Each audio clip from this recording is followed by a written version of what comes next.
বন্ধুরা, যা ঠান্ডা পড়ছে আর এই ঠান্ডায় কিন্তু ভাত তরকারি রান্না করলে আমার ছেলে একদমই খেতে চাইছে না।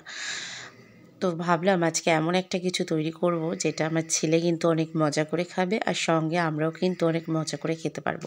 তো যেমন ভাবা তেমন কাজ, কড়াইতে ভালো করে সাদা তেল গরম করে নিয়ে কয়েক টুকরো রুই মাছ ছিল সেটাকে লবণ হলুদ মাখিয়ে ভালো করে লাল লাল করে এপিট ওপিট করে ভেজে নিলাম।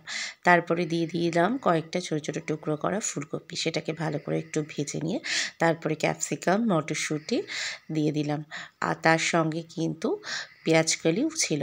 তো এগুলো দিয়ে ভালো করে নাড়াচাড়া করলাম, আর নাড়াচাড়া করে নিয়ে তারপরে কিন্তু পেঁয়াজ আর টমেটোর টুকরো দিয়ে দিলাম।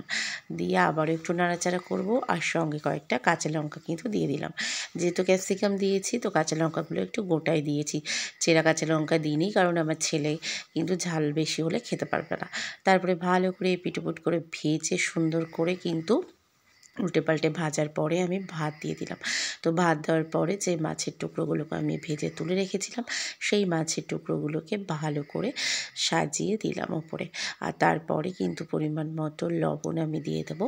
আর হলুদটা আমি যেহেতু আগে দিয়েছিলাম, তো সেই ক্ষেত্রে কিন্তু ভাতের উপর আর হলুদ ইউজ করছি না, আমি লবণটাই পরিমাণ মতো দিয়ে নিয়েছি। আর তারপরে দিয়ে দেবো কিন্তু ঘি, আর ঘিটা কিন্তু মাস্ট তরকারি, তো অবশ্যই করে ঘিটা দিতে হবে। তো ঘিটা দিয়ে দিলাম, আর দিয়ে দিচ্ছি ধনেপাতা। তো ঘি আর ধনেপাতা মিলেমিশে কিন্তু খুব সুন্দর একটা ফ্লেভার তৈরি করবে। আর দিয়ে দেবো একটা দারুণ জিনিস, সেটা হচ্ছে চিংস মশলা। এই চিংস মশলা দিলে না খেতে এত দুর্দান্ত হয়, পুরো চাইনিজ ফ্লেভার পাওয়া যায়। তো যে কারণে চিংস মশলাটা দিয়ে দিলাম। দিয়ে আমি আলতোভাবে কিন্তু খুন্তির সাহায্যে ভাতগুলোকে উল্টে পাল্টে দেবো। আর ফ্লেমটা আমি মিডিয়ামে রেখেছি। তো মিডিয়াম ফ্লেমে আমি ভালো করে উল্টে পাল্টে সমস্ত কিছুকে কিন্তু মিশিয়ে নেব।